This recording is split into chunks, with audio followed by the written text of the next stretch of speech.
Assalamualaikum warahmatullahi wabarakatuh.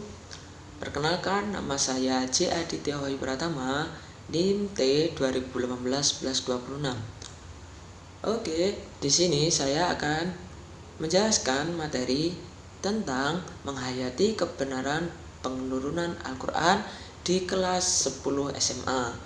Nah, di dalam materi kali ini terdapat dua subbab, yakni tentang pengertian turunnya Al-Quran dan yang kedua yakni pengertian penulisan Al-Quran.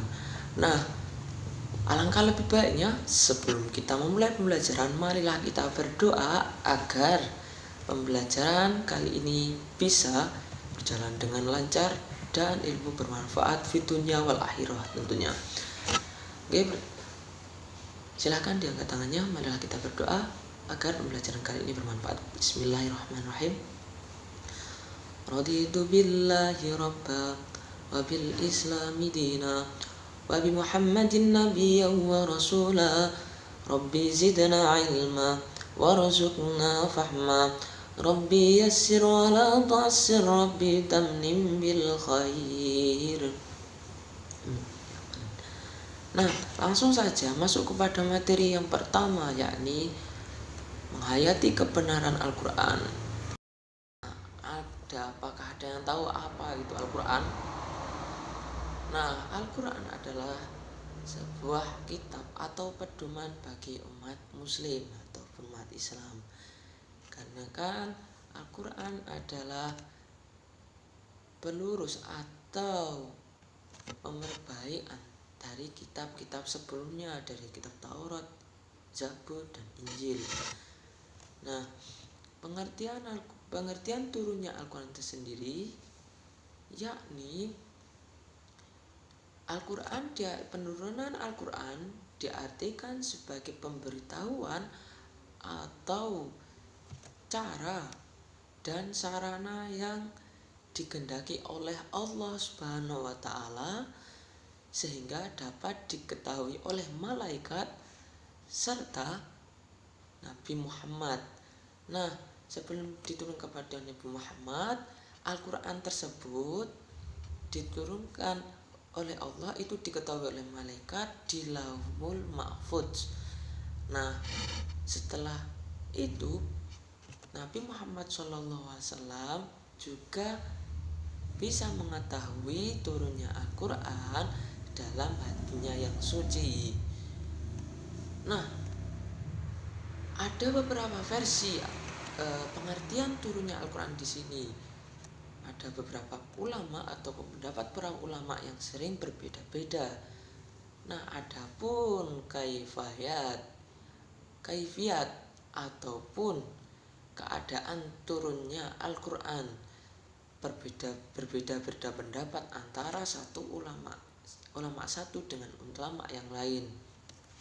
Nah, yang pertama, Al-Quran diturunkan ke langit di dunia pada malam Al-Qadar, sekaligus lengkap dari awal sampai akhir.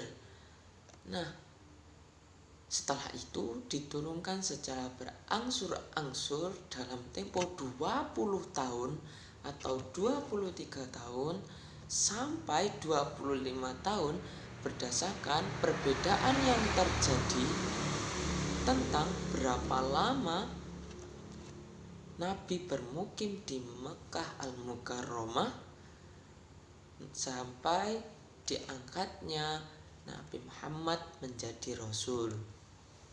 Nah, pendapat yang kedua yakni Al-Quran diturunkan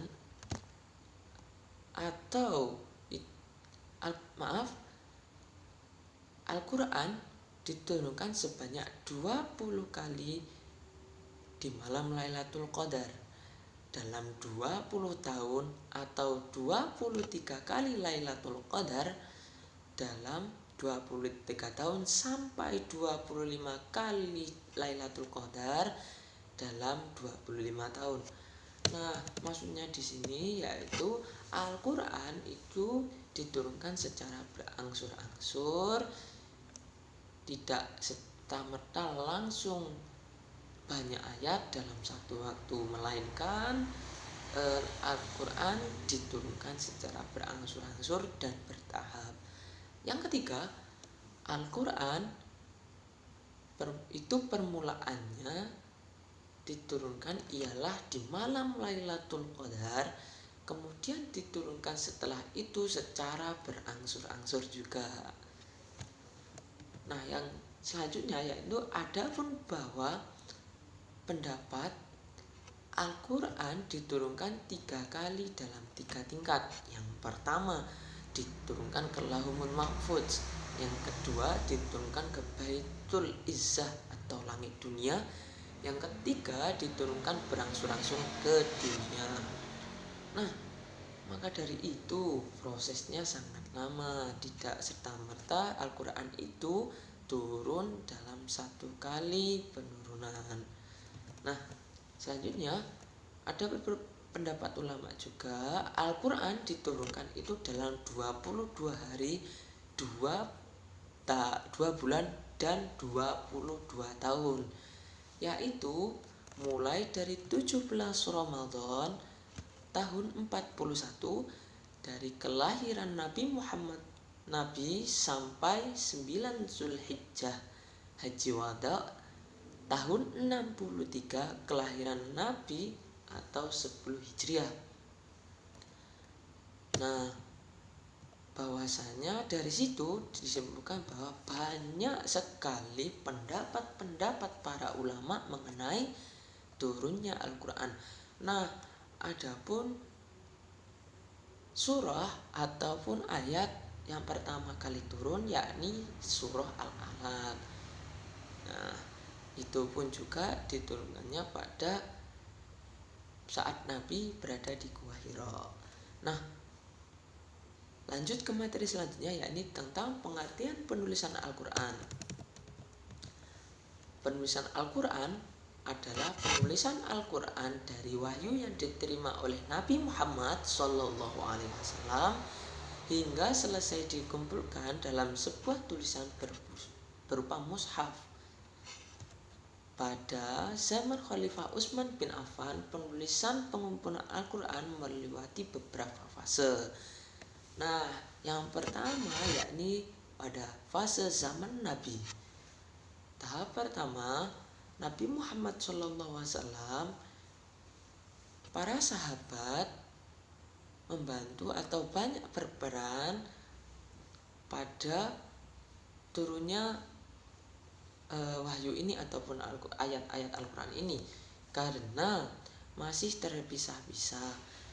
Maka dari itu para sahabat ataupun Nabi Muhammad SAW menyuruh para sahabat untuk menghafalkannya dan sebagian juga ditulis di pelepah-pelepah kurma ataupun kulit dan batu.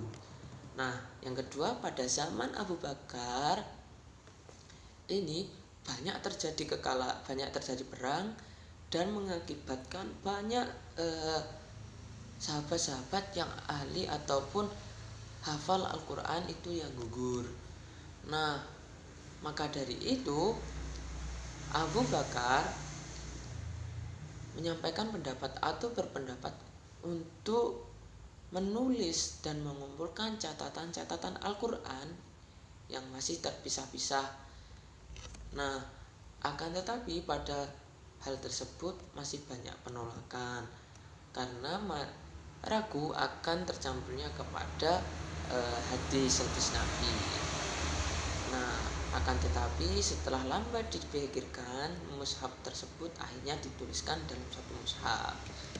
Nah, yang ketiga pada zaman Utsman, pada zaman Khalifah Utsman ini terdapat 3 proses pengumpulan penulisan Al-Quran dan pengumpulan catatan yang berbeda antara sahabat dan sahabat-sahabat yang lain dikarenakan apa? Dikhawatirkan menjadi fitnah.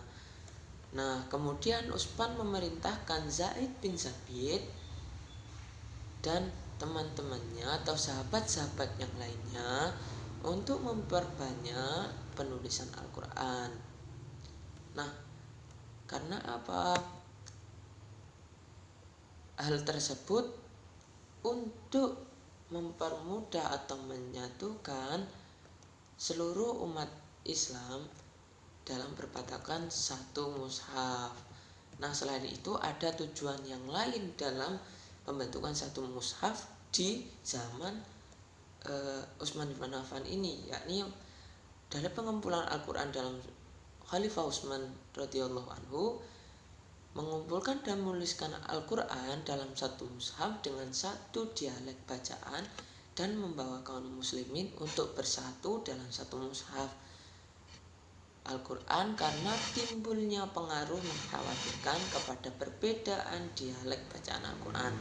Nah, maka dari itulah kenapa Khalifah Utsman bin Affan memerintahkan untuk menyatat ataupun mengumpulkan Al-Quran yang banyak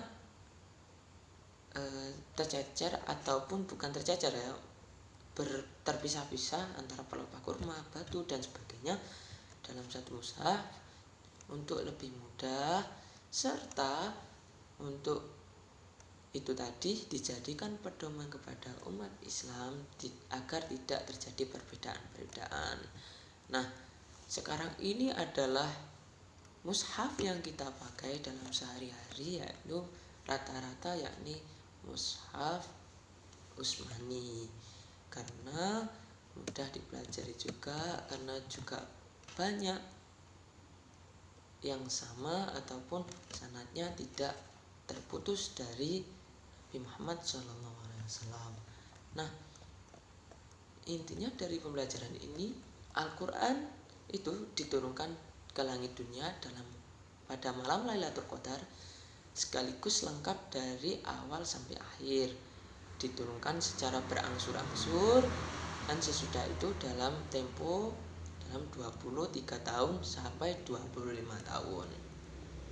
Nah, karena yang selanjutnya yaitu karena banyak penghafal Al-Quran yang gugur, sahabat Umar berpendapat kepada sahabat-sahabat yang lain untuk mengumpulkan mushaf-mushaf Al-Quran untuk dicatatnya menjadi satu mushaf.